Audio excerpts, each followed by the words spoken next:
This session is going to address issues around memory and memory disorders. So dementia will be a focus of the first talk, and then we will be talking about functional memory impairment. The first talk will be presented by Professor Johnstone from Aberdeen, and her talk will be addressing the relationship between the gut microbiome and the brain. And as you know, this is becoming increasingly recognized to the point that people do shamelessly talk about the gut being the second brain. Some people even actually talk about the number of cells and the number of genes within the guts and the bacteria in a way that gives you the impression that it can be as important or even more important. Again, without sounding too extremist, I think it's useful to at least explore this kind of approach.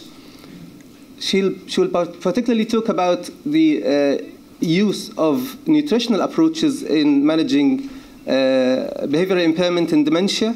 So instead of rushing into antipsychotic medications, there may be a case for nutritional interventions and nutritional approaches. Maybe one day the terminology gut feeling will become a solid scientific evidence, has got a solid scientific evidence. Professor Johnstone has done quite a bit of work in this area. She leads a team who work with in relation to appetite and eating behaviors.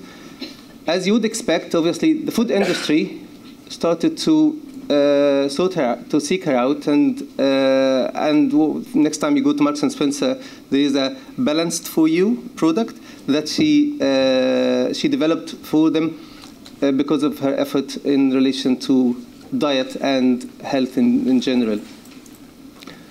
She's done a lot of research. She published extensively, working with European and UK research networks, and we are privileged to have her with us today to tell us about the gut-brain axis. Please join me to welcome her.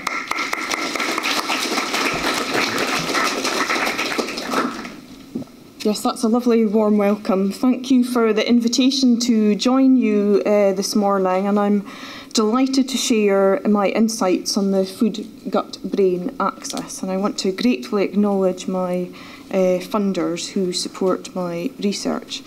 So I've only got 15 minutes, so it's going to be a little bit of a whistle-stop tour, picking out key themes to try and tell a little bit about what the gut microbiota is and its role in brain development and function, linking in that with healthy ageing, looking at food-gut-brain axis, and touching on some of the initial work that we've been doing at the Rowett Institute with our Ageing Gut-Brain, or AgeGB study, and then just highlighting where I think the future is going to be in terms of modifying gut bacteria. So it was over 2,000 years ago when Hippocrates purported to make this proclamation that all disease begins in the gut. So this wisdom has very much influenced medicine and research, and there are actually many factors that have been shown to have a modulating effect on the brain and the gut microbiota. And the gut bacteria are implicated in a variety of disease processes, including psychiatric and neurodegenerative disorders, but also touching on other features like IBS or addiction, or my own area of expertise, which is obesity. So when I use the term gut microbiome, I thought it would be beneficial to define that. Usually people mean, and I mean sort of the gut bacteria, but actually, as we can do really sophisticated sequencing, we are more ever than now looking at the role of the whole microbiome, which includes the viruses, archaea, protozoa and fungi.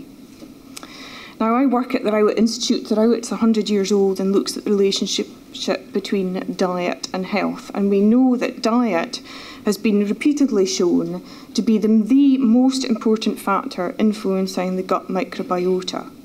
And that changes throughout the lifespan. I'm going to touch on that on the next slide. And more than 50% of the variation in gut microbiota is related to dietary changes. And you know, perhaps it may come as a surprise to you, but actually you can change your gut microbiota in a matter of days. If I get my volunteers to come in and eat a diet with different composition, particularly, say, rich in fibre or low in fibre, then I'll see a dramatic shift in the bacterial populations and metabolites within about 3 days. So although we talk about lifetime, actually you can modify it within a short period of time. And we know that numerous factors can influence the gut microbiota profile, such as health status, but diet is considered to be the most critical factor impacting from infancy to old age.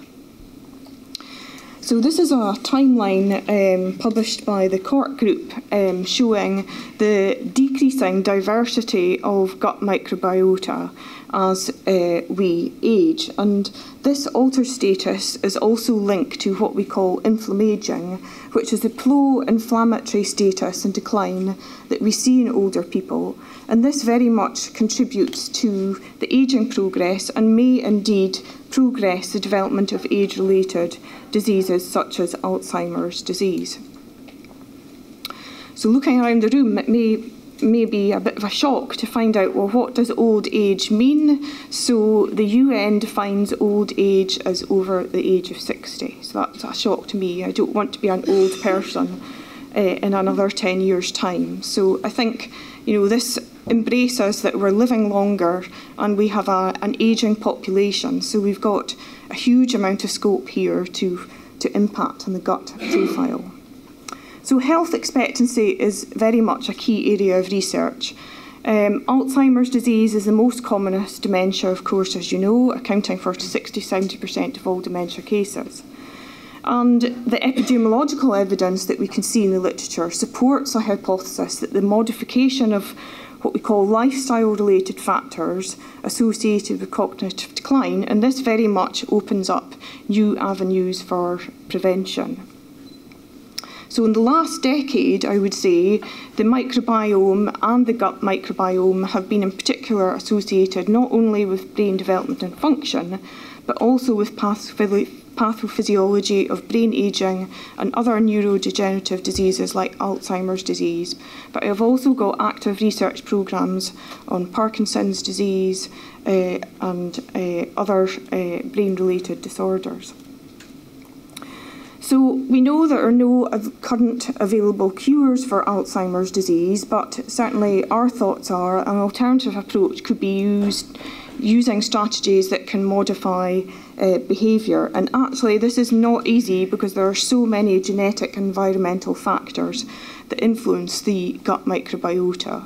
These are some of the common factors known to impinge on the microbiota gut-brain activity.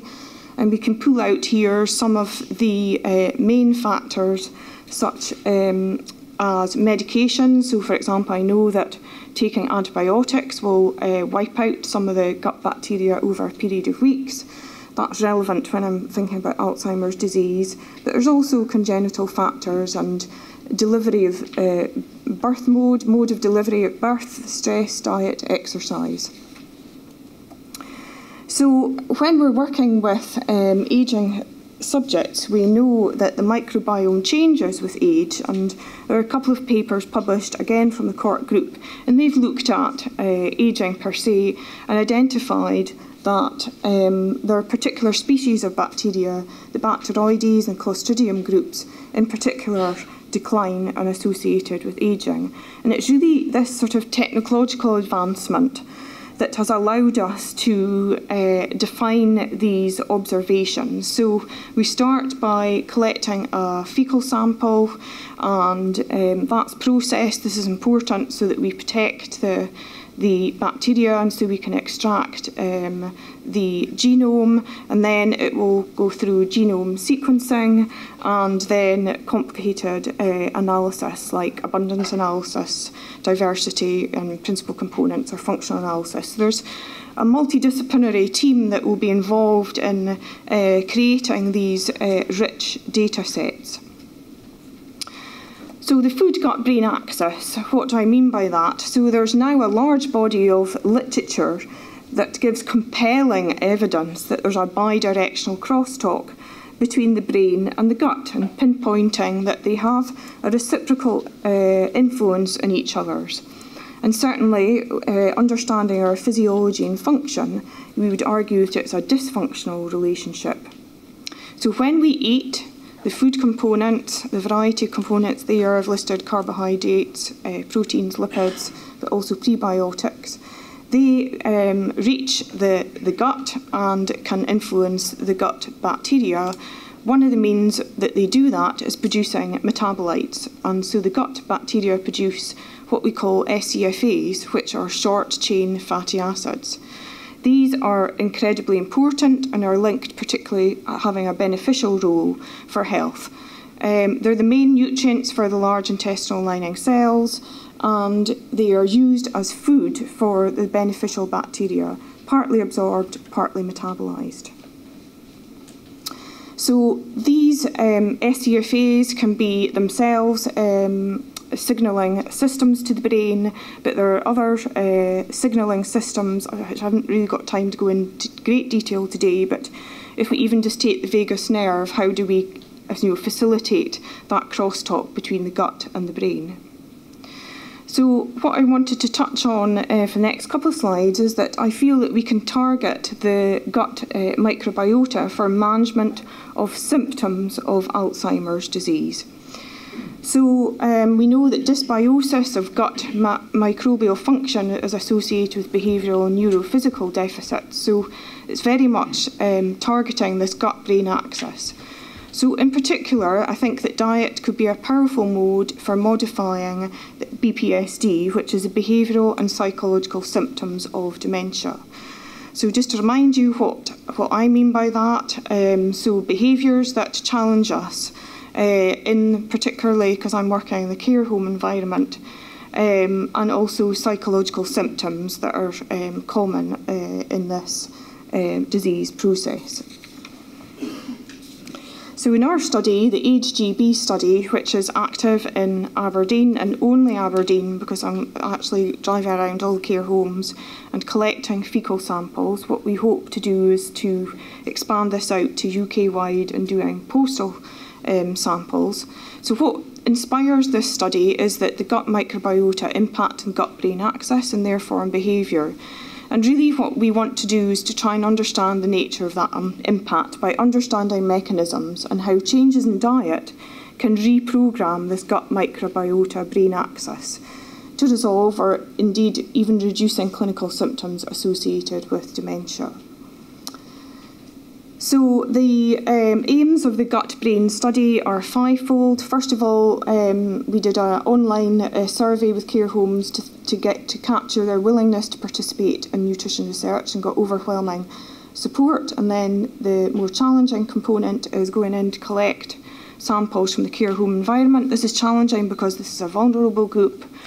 And it took me quite a while to get this through the ethics committee because I'm working with adults with incapacity and I need to communicate not only with the care home but their welfare attorney for consent. So once I've collected the samples, they're analysed in one of the Rowett labs for the bacteria and metabolites. We do some qualitative research in terms of combining face-to-face interviews and exit questionnaires to inform our future research with the caregivers at the care home, and then challengingly assessing dietary intake in this study cohort, because the usual techniques of dietary assessment I can't really apply because they're generally retrospective, and keeping food diaries is not easy to do in the care home environment. So what we're doing is very much the first stage, which is collecting 2 samples from residents with Alzheimer's dementia, no challenging behaviours, 20 residents with Alzheimer's dementia with challenging behavioural symptoms, and 20 residents with no dementia. The reason why we chose the care home is because these people will have a similar dietary background, so changes will be likely due we hope, or we should be able to detect changes in the microbiota profile. So we're collecting using fecal pots, or indeed incontinence pads. So what I want to do is look at the reproducibility of these samples, so that it gives us a good background for doing a much larger grant application. And so far, so I had a medical student working with me over the summer, and he's analysed 17 pairs of samples. And interestingly, it's not what I might have expected. What I see is a relatively consistent short-chain fatty acid profile between the 2 repeat samples for an individual. And what I've done here is grouped together the means for those 17. So in sample 1, we've got 67% acetate, propionate, butyrate, 11 and 12%. So that's really interesting. So first of all, I note here, this is completely different short-chain fatty acid profile that you would see if you had a healthy subject. In particular, the butyrate is much lower, probably reflecting the much lower fibre intake in the diet. And also that there's a huge between subject variability ranging from 4 to 10% expressed as a standard deviation. So once we complete this analysis, it will reveal the abundance and the diversity of the gut microbiota in the different participant groups. So, of course, this study is not perfect, and this type of study has many limitations, and it's not intended to sort of define correlation or causation. At this moment in time, it's only observational.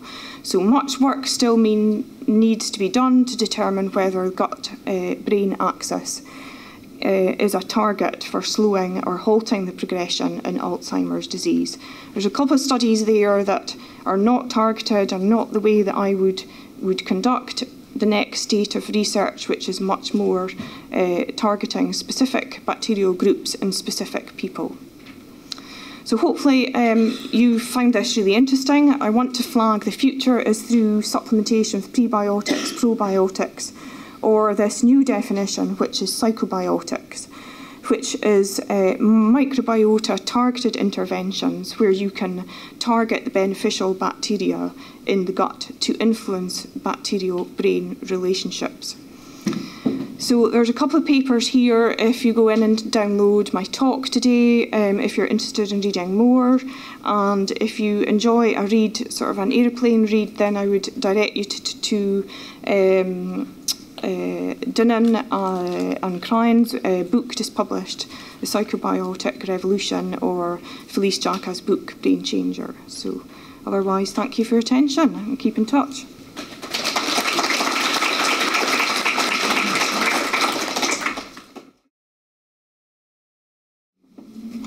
Thank you. Fascinating and a great new area of research. As an old age psychiatrist, what feels rather overwhelming is the prospect of trying to change the diet in Yes. Mm-hmm. Any thoughts? You know, that's quite right. The question was the challenge of changing the diet in the care home environment. It feels quite overwhelming. So I would agree, it does feel overwhelming. But actually, there are many companies and nutrition support companies that are willing to, probably once the evidence is there, to create products that can be easily consumed and actually provide a multi-nutritional approach. So it might be that a milk could be modified that is already used as an ingredient in feeding if somebody's still already able to self-feed or feed with assistance, or where you can put it in your prebiotics, your vitamin D, your essential fatty acids. So I think there is scope for modifying foods for that particular environment, but yes, that will take a huge effort in terms of involving multidisciplinary team. Yeah. I just wondered if it also incorporated. Thank you for the talk. I just wondered if it also incorporated prescriptions, say, from the GP in the care home environment, particularly antibiotics, which are on an ongoing basis, and how they impact on the gut brain. So I mean, that's a really important point. So the subjects in our study are not currently taking antibiotics and shouldn't have been for the previous 6 weeks, because we know that's the period of time that the bacteria will be essentially wiped out and take that time to repopulate, if at all. So, and of course in the care home environment, UTIs are really quite common. So I mean, that is one of the barriers to conducting this type of research. Yeah. Hi there. Thanks very much for your talk. There are various animal models of dementia. Do you know if there's any preclinical evidence for alteration of the disease process or behavioural symptoms from these preclinical studies? Yeah, so this paper here that's just published, the Microbiota Brain Axis by the Crying Group, is a really excellent, it's 137 pages long, and they go into all the preclinical models, of which the majority of the data is in preclinical models, so using genetically modified modelling, germ-free to reintroduce the bacteria. So that's a really key paper. If you're interested, I would certainly go and have a look there. So yeah, thank you. Thank you. Nero? Sorry, can you put your hand up?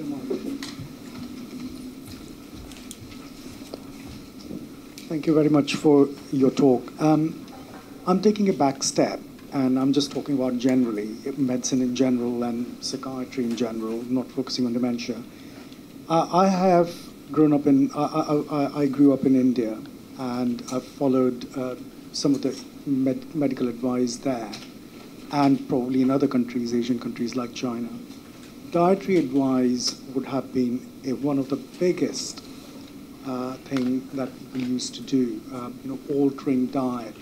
Or, if you have a cough and cold, or if you have this infection, or if you have other issues, changing diet was a big advice. And this is something we lost with modern medicine. Yes. Do you think we should be eventually going to a place where we'll be prescribing somebody presenting with anxiety disorder, certain things to avoid and certain things to eat, to change gut microbiota?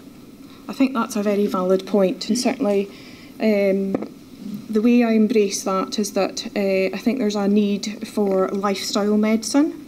So it's about it's about prevention, but also not waiting until somebody develops symptoms. But yes, I mean, I'm a esteemed scientific building. But if we think about Ayurvedic medicine, in terms of that approach to using sort of holistic management of, let's say, disease processes. I'm not saying that it replaces, but it can be an adjunct. But what we need is evidence.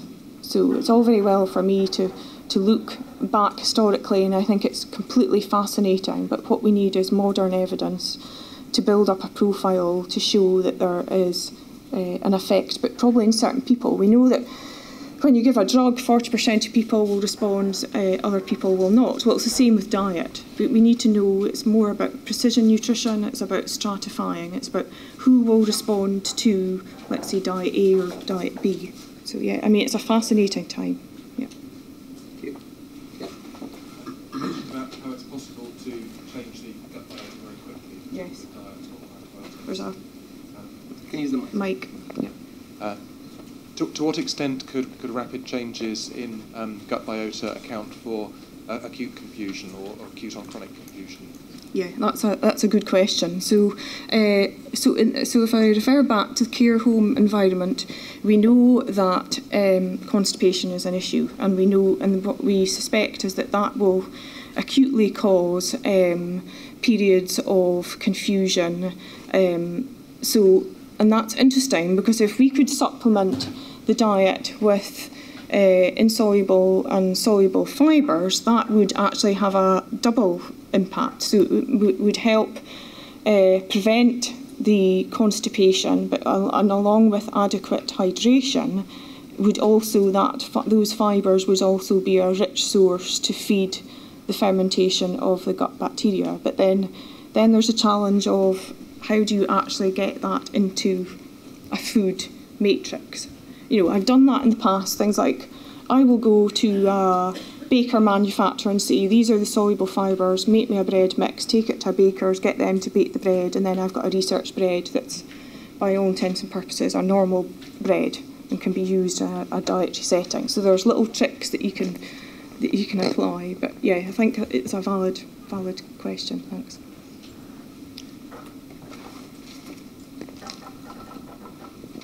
Thank you for a masterful talk, Professor Johnstone.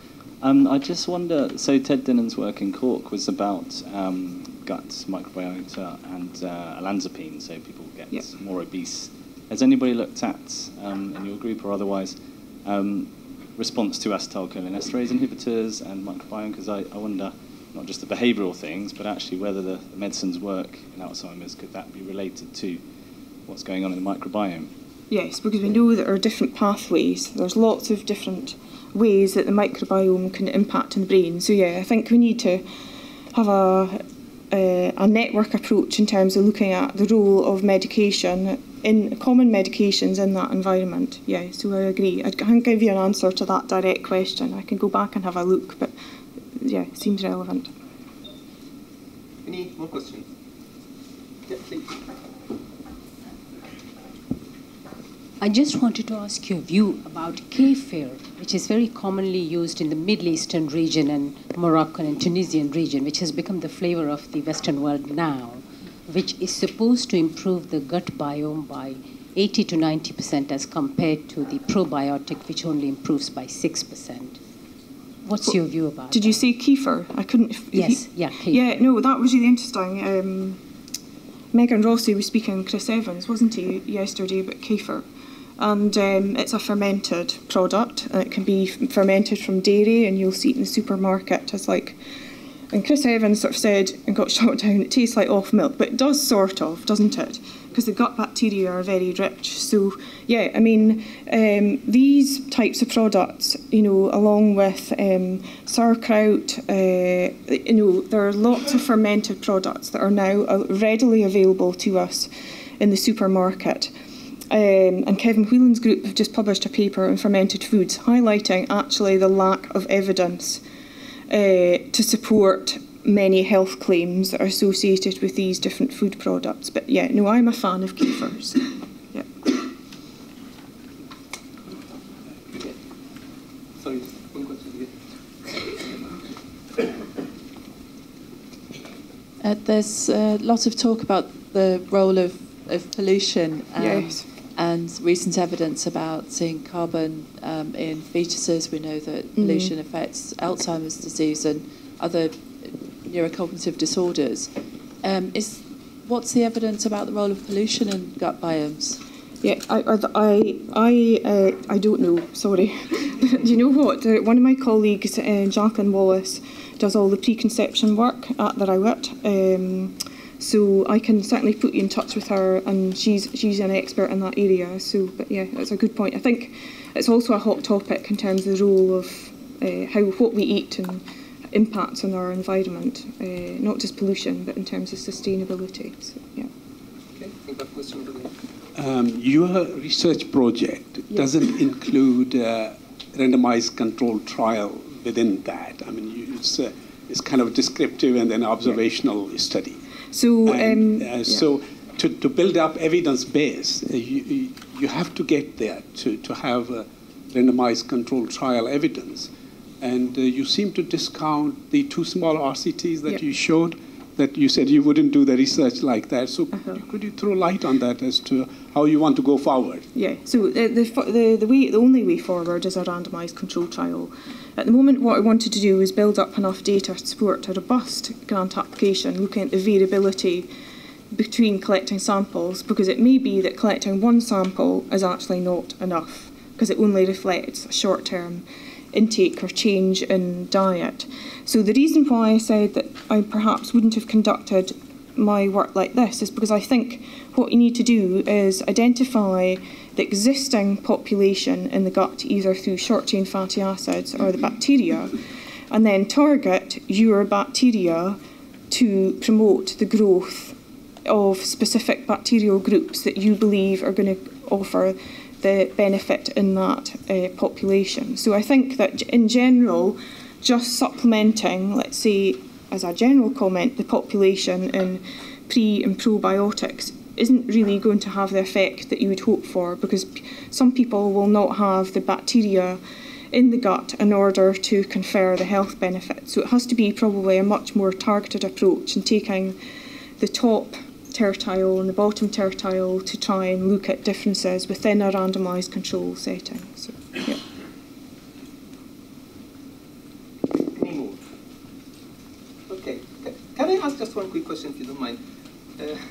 People talk about hygiene and sanitation as potentially an extreme approach sometimes in terms of extreme sanitation, and whether there's a drawback to this. People talk about fecal transplant, and they talk about how to address the development of certain neurodevelopmental disorders through manipulating the gut microbiome. Do you have any comments? Yeah, so the fecal transplantation is really interesting and is usually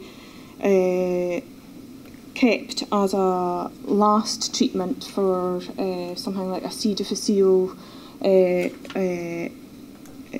population to wipe that out in the gut. So I think that when you have an altered immune system, then it can influence the gut bacteria, and things that shouldn't be growing in the gut then have opportunity to increase their growth and perhaps diversity. And that's when we get an alteration of the symbiotic nature of the good bacteria and the bad bacteria, is a simple way. So I think that sanitation is incredibly important to keep those bad bugs out, and that our use and perhaps overuse of antibiotics across the food chain. So I'm thinking about in rearing animals, cows and pigs, etc. And that comes across in the food chain as well. So antibiotics in the meat comes into the meat that we eat, and then that impacts on us as well. So